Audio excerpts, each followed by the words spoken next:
Harry has buckshot in his bottom. He does, because somebody abused him.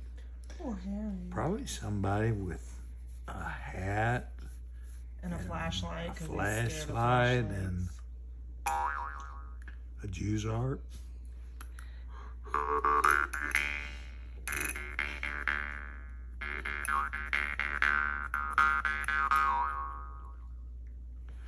I don't think the guy had a Jew's harp when he shot Harry. Poor Harry. I think got Harry shot. is considered Jew's harp safe.